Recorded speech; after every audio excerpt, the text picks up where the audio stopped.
The final day of this international conference on Macrocosmos, Microcosmos, Accelerator and Philosophy. And the first session will be chaired by my teacher, Kamaleshwar. He is the former professor of Saha Institute of Nuclear Physics. Professor Kamaleshwar, please.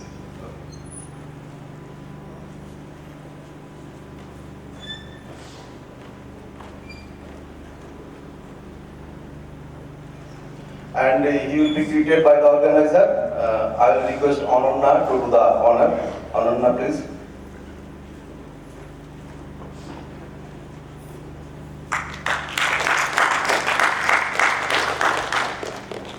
So, sir.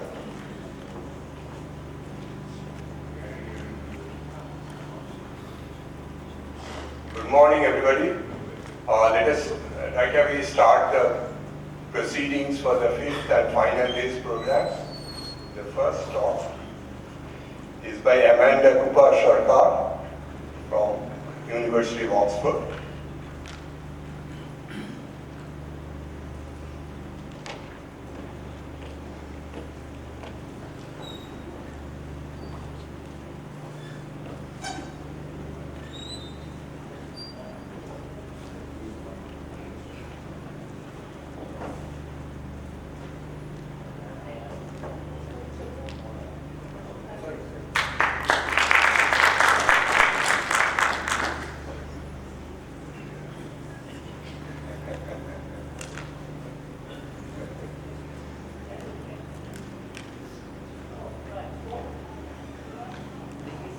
Okay, good morning. I had been wondering, waiting for when I might get one of these, but that's very nice. I think it's always the first time in my life anybody has ever pronounced my name correctly. You know, in saying Shurkar rather than Amanda Sarkar. Anyway, let's get going. So, we've heard about the LHC at this conference before. But now I'm going to talk specifically about the kind of experiments that are done with big experiments Atlas and CMS. The point to note here is that we collide protons, but of course it isn't really the protons that are doing the interacting, it's the constituents of them. Hang on. No, I don't.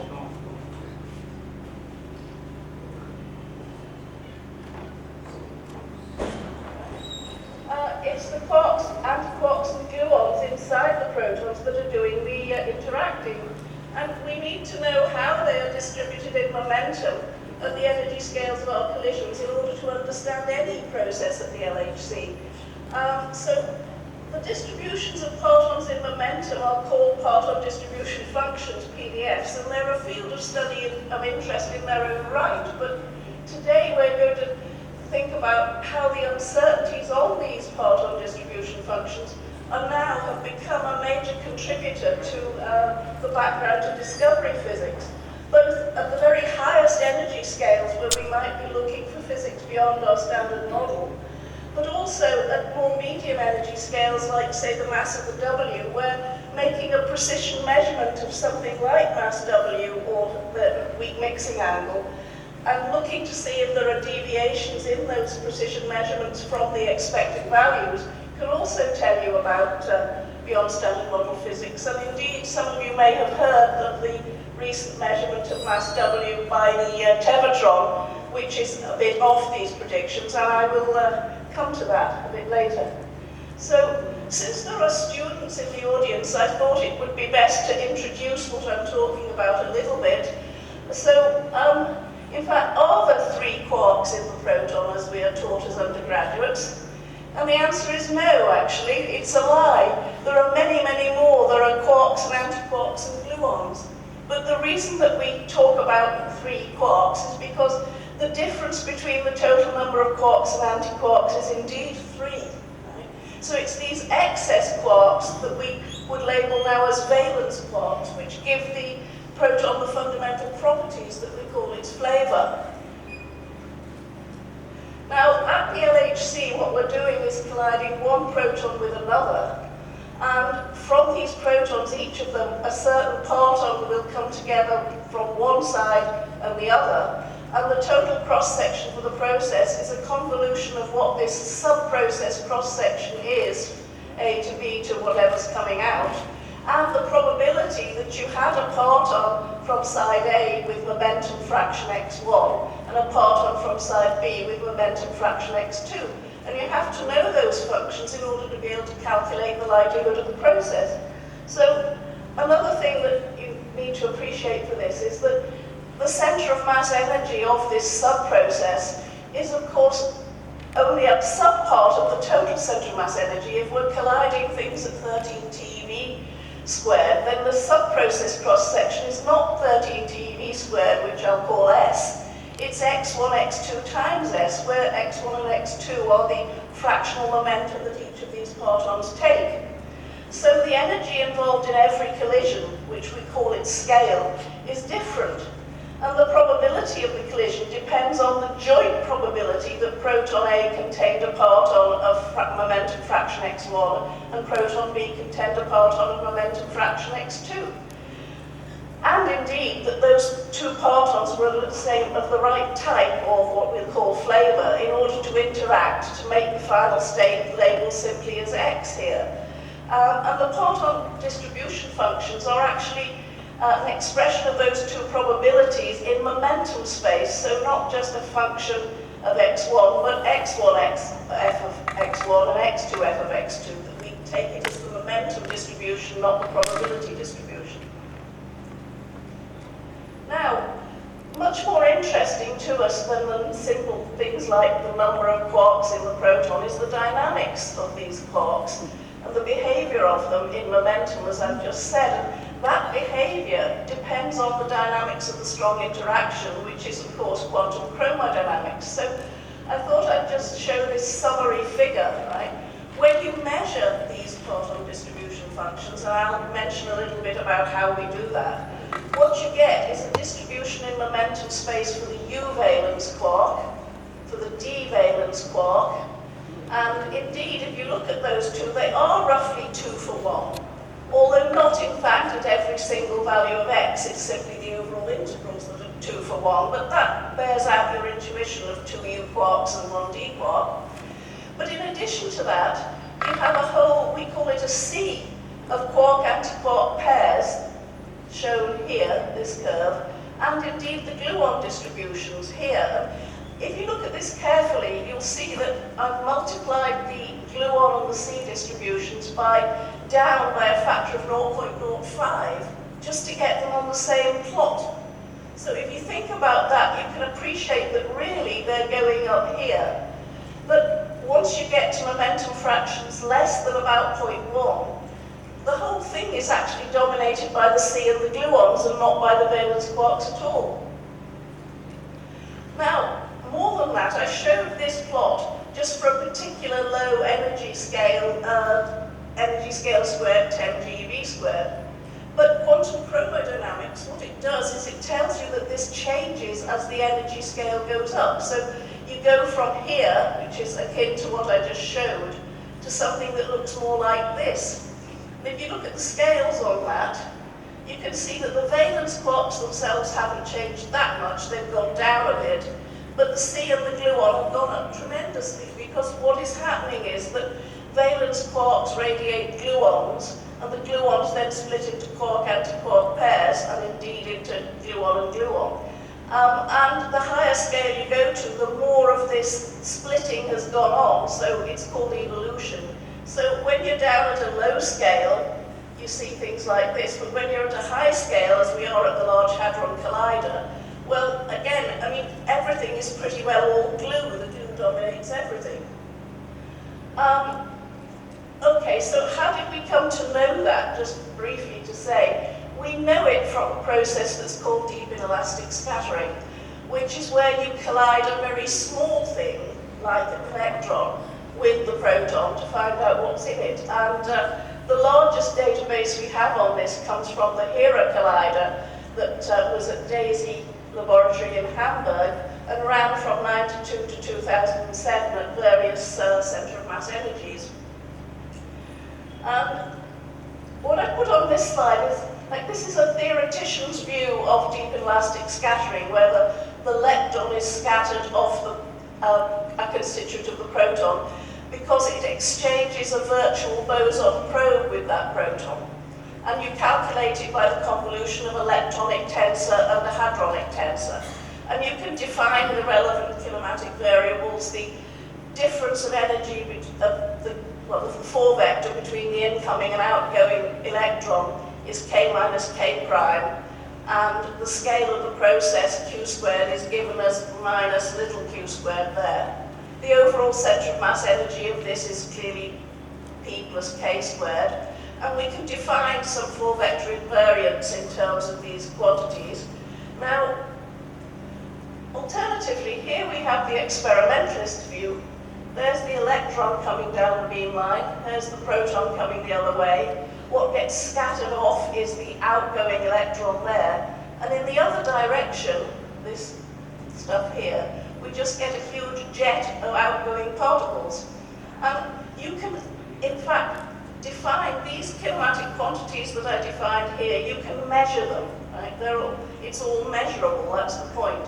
So, without any assumptions as to what's going on, as I said, we have a leptonic part of the cross-section and a hadronic part. And if you don't know anything about the hadronic part, all you can do is kind of parameterize it in terms of Lorentz invariance. And you do that in terms of 3 structure functions called F2, FL, and XF3 that express the dependence of our cross-section on the structure of the nucleon that initially we didn't know about. And it was the brilliance really of Feynman with the quark-parton model to say, well, what's really going on in these processes? His hypothesis was that when a lepton emits a virtual boson to interact with the nucleon, what's really happening is just that a single quark from that nucleon is struck and then carries on. And you can do a very simple piece of 4-vector calculation to say if the outgoing momentum then is the fractional momentum that this quark takes of the proton's momentum, xp, and the form momentum of the boson probe, q, and square that, then that should be 0 because quarks are massless. And then we look at these terms here and say you want them to be 0. You can also make the approximation that at the sort of scales we work at, the proton is massless, so big P squared is 0. And that gives you that this term here, added together, must be 0. This gives us that x is q squared over 2p dot q. Or in other words, the fractional momentum of the incoming nucleon taken by the struck quark is given by just a combination of kinematic quantities that are measurable in the experiment. And that's why we can learn so much, because in addition to knowing what this fractional momentum is, we can make measurements at different values of kinematic variables like x, y, and q squared, and hence we can extract experimentally all 3 of the structure functions. Now, the prediction of the quark-parton model, very simply, was that this differential cross-section for lepton-proton scattering would only depend on one of these structure functions, namely that one, the one called F2, and the other 2 would be 0. And furthermore, that structure function that is non-zero would be independent of the scale of the probe q squared. It would in fact be a weighted sum of the quark and anti-quark momentum distributions weighted by the charge of the particular quark and independent of q squared. So how good is that? Now, actually this is an astounding plot because it's a log plot in both variables going from 1 up to 10 to the 5 q squared in the scale, and going in the scale of the structure function also by the log. And if you look at any one of these lines, which are all for different values of x, and look at that one, it's pretty independent of q squared. Maybe not perfect, but it's really good. And part of the point of this is that if it were not a point-like structure that you were hitting inside the proton, then the dependence on q squared would be more like 1 over q squared. So, it very much is not that, it's pretty well flat. And we know that now down to 10 to the minus 19 of a meter, that there appears to be no substructure. But yes, it's not perfect. It's going slightly up at low x, it's going slightly down at high x. And that's because the quark-parton model is not quite good enough. What we need is QCD, quantum chromodynamics, that tells us that there will be a slow change in these slopes as a function of q squared. Now, I said that the F2 structure function was a weighted sum of the charge squared times the type of quark. So say for U and U bar quarks, it's 4/9, 2/3 squared. For D and D bar, it's 1/9, right? That's one piece of information that comes from lepton-proton scattering. If you do instead lepton-neutron, and you assume isospin, that U in the proton is the same as D in the neutron and vice versa, you'll get a slightly different weighting. So if you measure both of those cross sections, it helps you to extract information on the different flavors of quarks. And then you can get more information if instead of using leptons, like electrons and muons as the beam, you use neutrinos or antineutrinos. And if you do that, the weighting that you get theoretically is completely even for the F2 structure function. And you then get a non-zero parity-violating XF3 structure function, which amounts to the difference between U and U bar and D bar. So in fact, it measures for you directly the momentum distribution of the valence quarks. The gluon, then, if you want to know about that you do get from QCD, because QCD predicts the rate at which these parton distributions will change with the scale q squared, and this equation is dependent on the gluon distribution. Now, I clearly can't go into the whole thing pedagogically, so this is just a little introduction to what you need to know to appreciate the rest of this. Now, the point is that if you know what the parton distributions are at a starting scale, at some scale, QCD will now tell you what it is at any other scale, because it exactly predicts how it evolves with the scale. But how do you in fact get to know what parton distributions are at the starting scale before you begin evolution? And the fact is, you don't know what it is a priori. You have to measure it, which we do by parametrizing the kind of shapes it might have. It's true, and some of you may know there are attempts to calculate this from lattice QCD, but they really are not at the level yet whereby we can use them. So what we do is we parameterize the parton distributions with a basic normalization and x to b 1 minus x to the c. This is to bound it at x of 0 and x of 1. And then with some polynomial of x, and we have to do this for every flavor of quark. And those polynomials, they could be regular polynomials in x or root x, they could be Chebyshev polynomials, Bernstein polynomials, even a neural net could be used for doing this. Typically, you get something like 20 to 30 parameters. Now, some of them you can fix because you impose the momentum sum rule and the valence number sum rule on them. And others are simply, it's a choice which of them how many terms you put into this polynomial and so on. So there are, in trying to extract parton distributions, there are various model choices. What form of parameterization you take at the starting scale, even what value your starting scale is, what data you put in for your fit, what kind of cuts you put on the data, how you deal with the heavy quarks and so on. These are all things that can be chosen differently. Once you've made those choices, you use QCD to evolve the partons to the higher scale. You then construct predictions for each measurable structure function from it. You've got something like 3,000 data points to fit across the whole xq squared plane. And the fact that you can fit them with something like 20 to 30 parameters is the triumph of QCD. The fact that so few parameters could allow us to fit so many data points is part of the proof of the fact that QCD is the theory of the strong interaction. And it's also a way of measuring the strong interaction coupling alpha s at the mass of the z. And in fact, if you recall a few slides ago, the curves that I actually have on that plot are from a QCD fit. And you can see just how good it is. Okay, but several different groups measure these parton distributions in the world. It's not just, one group, one person doing it. There are several different groups that do it. And they make different choices, as I alluded to before, in terms of the data they put in, the forms of the parameterization, the choice of their heavy quark mass treatment, and so on. So what I've put up here is some of the latest, right? The CT18 PDF in blue, the MSHT 20 fit in red, NNPDF 3.1, and here's a U-valence, D-valence, gluon, U-bar, D-bar, and strange bar distributions. Now, it's not so bad, but they certainly don't completely agree with each other. And if you look at them in ratio instead, so just take one of them to normalize it with, say, the green one, the NNPDF 3.1, and look at the shapes of the others relative to it, and you can start to see that there are deviations here and there. It agrees best perhaps in the middling ranges of x from 10 to the minus 3 to 10 to the minus 1 of the proton's momentum, and it begins to disagree often quite badly at lowish x and indeed at highish x.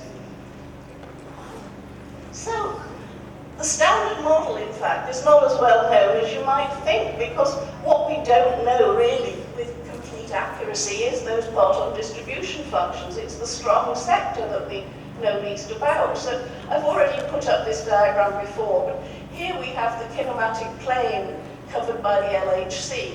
So this is in the momentum fraction x from 1 all the way down to something like 10 to the minus 6. And here's the scale going from 1 to 10 to 100 and so on, going on up the y-axis.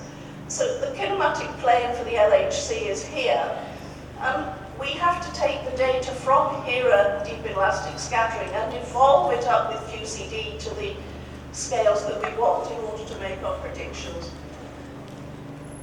Now, one way to see the impact that uncertainties really have on LHC predictions is to try to separate out the part of that cross-section there that depends only on the parton distributions and not on the sub-process.